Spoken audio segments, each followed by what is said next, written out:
Veliki pozdrav svima i dobrodošli na moj YouTube kanal. Danas pravimo jedan lagan, brz, jednostavan recept, jedno ukusno jelo za ručak ili neku laganu večeru. Tu sam pripremio 500 g brašna tip 500. Odmah ćemo staviti jednu čajnu kašiku soli, jednu čajnu kašiku brown šećera, može i običnog, nije bitno, jedno jaje. Ovo ćemo ga samo probuditi. Tu sam pripremio isto 300 ml tople vode, pa ćemo vodu dodavati postepeno. Napravit ćemo jedno glatko tijesto kao za jušku kad se pita pravi, samo što imamo jaje unutra. Još malo vode.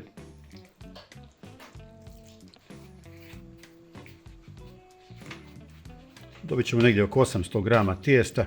To ćemo podijeliti u dvije jufke. Ide to brzo, cak cak. Sada ćemo ovo tijesto prebaciti na radnu površinu. Miješamo dok ne dobijemo jedno glatko tijesto. I evo dobili smo jako mekano, izdašno tijesto. Stavit ćemo jednu posudu. Ovo ćemo tijesto u tu posudu staviti da nam se malo odmori, nekih 10 minuta, pa se vidimo. Stavit ćemo 2 kaške male čajne soli i stavit ćemo 1,5 kg pilećeg batka da se fino skuha. I evo nakon 20 minuta vraćamo se ponovo na scenu. Tijesto je odmorilo. Sad ćemo ovo na 2 dijela. Lagano ćemo da razvijemo jednu jufku koja ne mora biti puno tanka.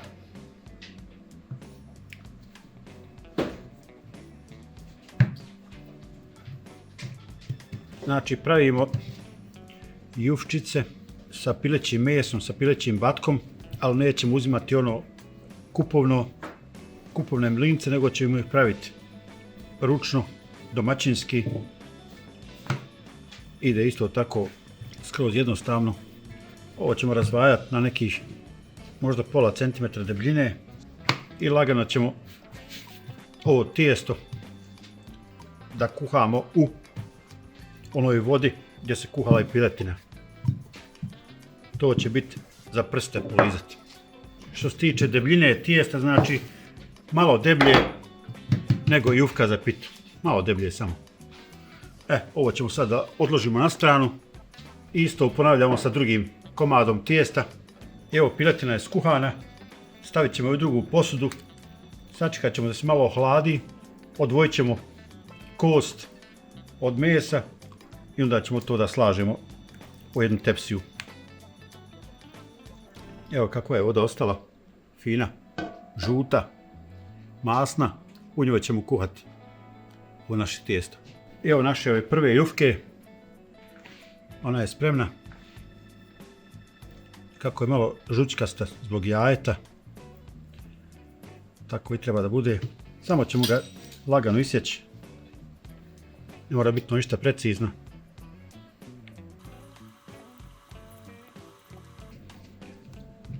Ovo ćemo staviti tu, nek stoji. Neće se zalijepiti, da samo napravim mjesta za ovu drugu. Sada ćemo ovo naše tijesto, kad smo ga fino isjekli, ovu našu jufku, kuhati nekih par minuta u onoj vodi gdje smo otkuhali meso. Pa se selimo. Evo znači ubacujemo u ključalu vodu, polako. Nekih par minuta samo. Ne treba dodati ni soli, ništa, sve je znači već unutra.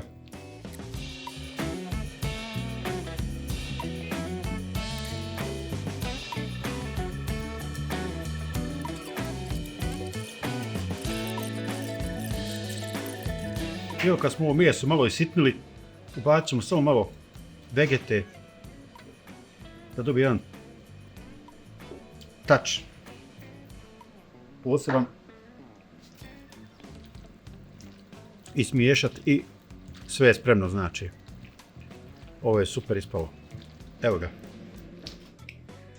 Evo ove skuhane jufčice smo pretresli u jednu posudu. Ovo sam napravio smjesu od slatke kisele pavlake i ove tečnosti što je ostala unutra kad se kuhale ove jufčice. I sad idemo red ovih jufčica, red piletine i tako do kraja, dok nestane piletine ili ovih jufčica. Ovo je jedno jako ukusno jelo koje se sprema lagano, nema neke posebne procedure, nema neke velike težine, mogu čak to raditi ovi koji su prvi puta zavirili u kuhinju, ništa nije to specifično. Evo sad malo znači stavljam ovoga mesa.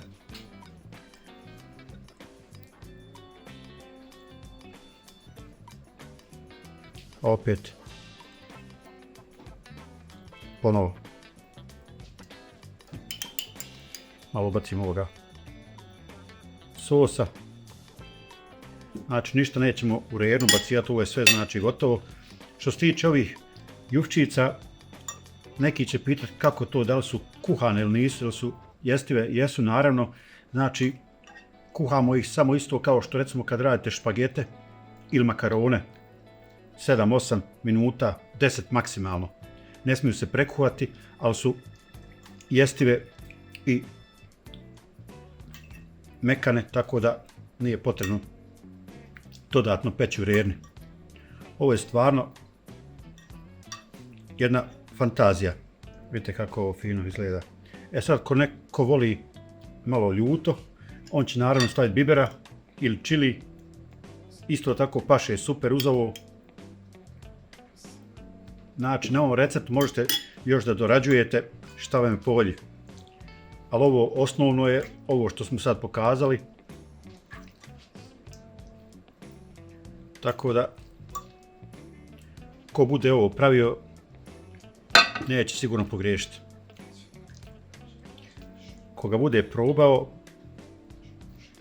pravit će ga sigurno još koji puta.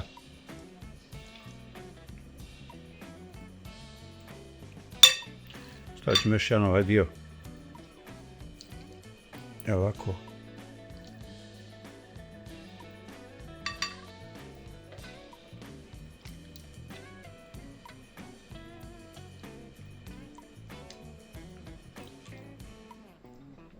Ali eto. I još ovo što je ostalo, znači da odgo poslažemo, da ga zalijemo i gotovo. Polit ćemo još malo ovo što je ostalo. Ove smjese fine. Malo ulja, jedna mala kaščica crvene paprike da to zacvrči i da se malo još gore prelije. Ništa posebno. Radi estetike, radi boje i naravno radi ukusa. Evo dragi moji, to je sve za danas. Ako vam se ovaj video svidio, bacite jedan like i pretplatite se na moj kanal. Sve vas srdačno pozdravljam. Do narednog videa.